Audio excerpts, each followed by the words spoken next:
Hola, ¿cómo estás? Con el gusto de saludarte nuevamente. El presente video es creado para explicarte lo que sería el tema de la antijuridicidad, segundo elemento de la teoría del delito y penúltimo ya tema de nuestra asignatura.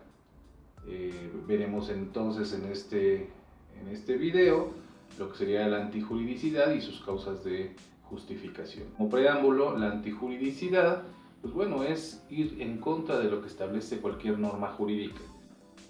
Es un elemento de la teoría del delito que simplemente pues es ir en contra de la ley. Y bueno, su aspecto negativo vendría siendo lo que nos va a justificar cuando vamos en contra de la ley, motivo por lo cual existe este elemento denominado la antijuridicidad. Vamos a empezar a ver las láminas.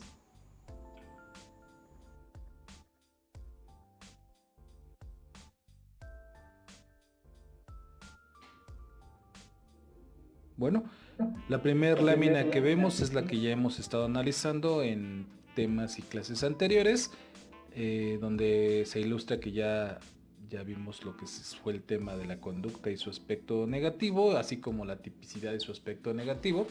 Toca el turno de la antijuridicidad y por supuesto su aspecto negativo, que son las causas de justificación. En la siguiente lámina vemos que la antijuridicidad es todo lo contrario a derecho. En el ámbito penal precisamente radica en contrariar lo establecido por la norma jurídica. Es decir, el legislador establece una norma jurídica. Ejemplo, no debes de matar a otra persona. Y si alguien se atreve o si alguien realiza esa conducta de matar a otra persona, bueno, comete un hecho antijurídico. La ley establece no debes violar a una persona. Y si una persona viola a otra, bueno, contraria al derecho y por supuesto es una conducta antijurídica. Si la ley penal tutela la vida humana, mediante un tipo que consagra el delito de homicidio, quien comete este realiza una conducta típica y antijurídica. Cualquier tipo penal que se encuentre previsto en un código o ley especial es considerado delito, en atención a diversas consideraciones, pero fundamentalmente el criterio que indica que dicho actuar se aparta de lo establecido por el derecho, destruyendo o poniendo en peligro un bien jurídico que previamente la norma legal tutela. Ejemplo de ello, en homicidio consiste en privar de la vida a alguien. Es una conducta antijurídica. ¿Y por qué es una conducta antijurídica? Como ya lo hemos comentado, porque daña el bien jurídicamente tutelado, que es precisamente la vida humana. Pero, ¿cuán jurídico es matar? ¿Existen grados o niveles de antijuridicidad? ¿Todas las privaciones de la vida son igualmente antijurídicas? ¿Puede ocurrir que una muerte sea más grave o menos grave o de plano ni sea penada? ¿El reproche penal, social y moral puede ser distinto? ¿Algunas privaciones de la vida pueden ser justificables? Y bueno, contestando la primera pregunta, no existen grados o niveles de antijuridicidad. Toda conducta que vaya en contra del derecho tiene la misma calificación, que es un acto antijurídico. Pero la respuesta a las demás preguntas: podría considerarse que una muerte sea más grave y otras menos grave, o de plano no sea penada. Pero esto realmente radica más que nada en el elemento de la culpabilidad, que estaremos viendo más adelante. Bueno, existen dos clases de antijuridicidad, una de aspecto material y una de aspecto formal. ¿Qué es una y qué es otra? Bueno, el aspecto material es propiamente lo contrario de derecho, pero por lo que hace a la afectación genérica de la colectividad, es decir, al menoscabo que sufre una persona cuando en esta se ejerce una, una acción típica y por supuesto antijurídica, que le causa un daño en sus bienes, en su salud, en su vida, en su libertad sexual, entre otras.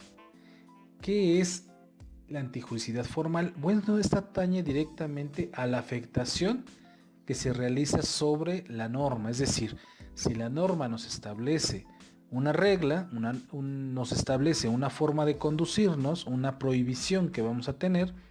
Si nosotros hacemos lo contrario a esta norma, esta es una conducta antijurídica determinada en el aspecto formal.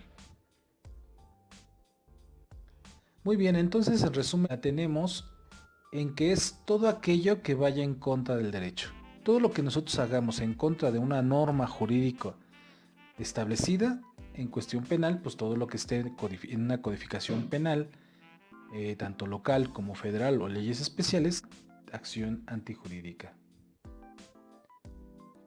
Bueno, pues la siguiente lámina vemos lo que sería el aspecto negativo de la antijuricidad, y esto se le denomina las causas de justificación.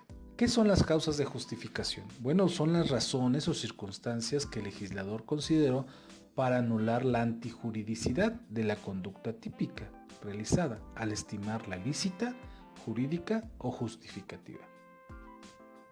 No resulta fácil precisar una noción de algo que es un aspecto positivo, pero lleva implícita una negación. Este aspecto se destaca porque es muy común la confusión para entender cómo la antijuridicidad, en el aspecto positivo, puede tener a su vez un aspecto negativo, cuando aquella es en sí una negación o una contraposición del derecho. En este orden de ideas, lo anterior debe entenderse como sigue. La antijuridicidad es lo contrario a derecho, mientras que lo contrario a la antijuridicidad conforme a derecho, o sea, las causas de justificación. Estas anulan lo antijurídico o contrario a derecho, de suerte que cuando alguna causa de justificación desaparece lo antijurídico, en consecuencia se anula el delito por considerar lo que es una conducta es lícita o justificada por el propio derecho. En principio, la ley penal castiga aquel que la contraría, es decir, antijurídica, pero excepcionalmente la propia ley establece casos que se justifica la conducta típica, es decir, causas de justificación, por lo cual desaparece la antijuridicidad, por existir una causa de justificación o de licitud.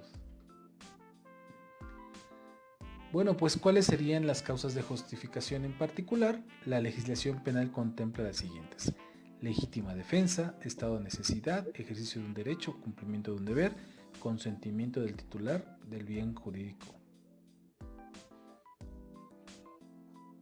Hasta aquí las causas de justificación lo que nos están diciendo es de que la propia ley a veces nos va a dar un cierto tipo de permiso. ¿Para qué? Para que nosotros podamos realizar una conducta en determinado caso, en algún momento en particular de nuestra vida diaria. Y bueno, nos dice o se conceptualizan de la siguiente forma. La legítima defensa, que es la siguiente lámina que estaríamos viendo, dice que esta legítima defensa en casi todos los pueblos se ha presentado esta figura, que excluye la pena a quien causa daño por obrar en virtud de la defensa de determinados intereses previstos en la ley según ciertas circunstancias. Bueno, pues todos conocemos que actuar en legítima defensa y pues se nos viene a la mente o a la memoria es de que nosotros nos veamos amenazados, que una persona nos quiere disparar, saquemos nuestra pistola y bueno, la accionemos y le ocasionemos una lesión o la muerte de la persona que intentó atacarnos y decimos, bueno, pues yo actué en legítima defensa. ¿Qué quiere decir esto? Pues bueno, es el permiso que la ley nos está dando. Nos está diciendo, bueno, si yo no te puedo defender, que alguien te pueda privar de tu vida, pues tú defiéndete. Tú defiéndete y entonces tu conducta no va a ser antijurídica. O si lo es, bueno, va a estar justificada esta conducta que tú realices. Otro concepto que tenemos de las causas de justificación, bueno, viene siendo el estado de necesidad. El estado de necesidad es otra causa de justificación o licitud de vital importancia. El estado de necesidad consiste en obrar por la necesidad de salvaguardar un bien jurídico propio o ajeno respecto a un peligro real o inminente. ¿Qué quiere decir esto? El mismo caso de que una persona le está disparando a Luis y nosotros intervenimos por salvarle la vida a Luis, disparándole al sujeto activo y pues ocasionándole la muerte. Quiere decir que nuestro actuar estaba justificado pues porque le salvamos la vida a una persona. Otro concepto que vemos de las causas de justificación es el ejercicio de un derecho.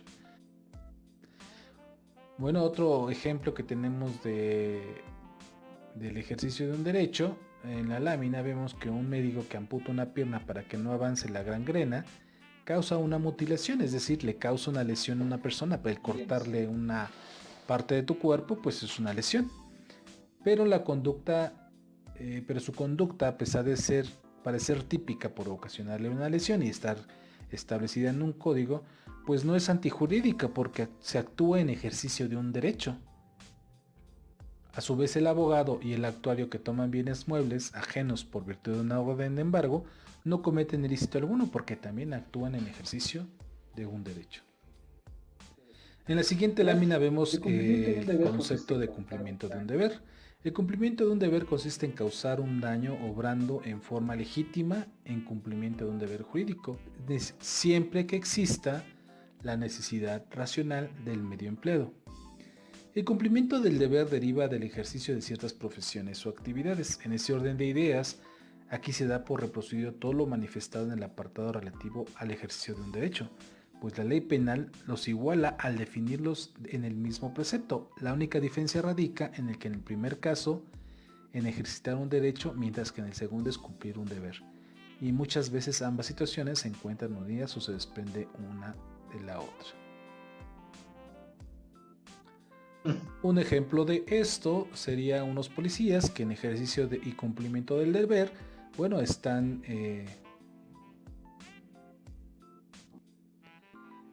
enfrentándose a balazos con un grupo de delincuencia organizada y pues la intención es salvar la vida a la mejor de sus compañeros que se encuentran en ese momento en ese enfrentamiento, también tratando de lastimar a través de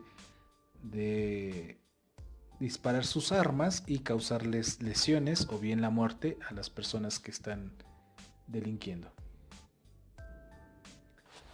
Bueno, y el último de los conceptos que tenemos en el aspecto negativo de la antijuridicidad, bueno, es el consentimiento del titular del bien jurídico.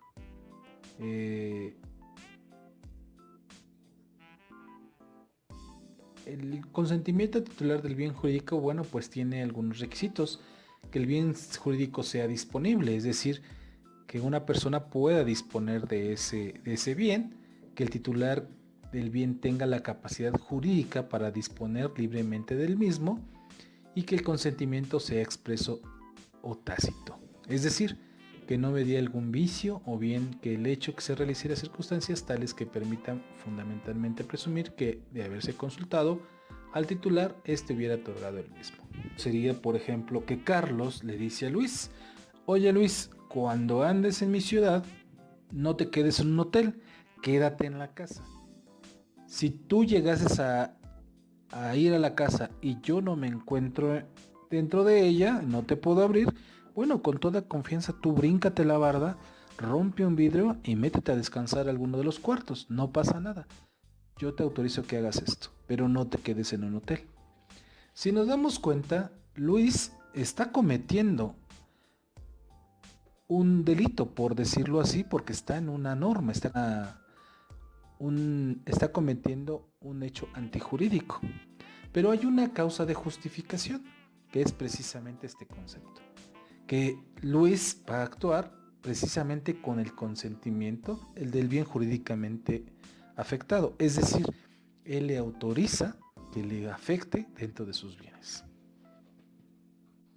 Bueno, pues hasta aquí el tema de la antijuridicidad. Espero haya sido comprendida y cualquier duda, pues continúo a tus órdenes.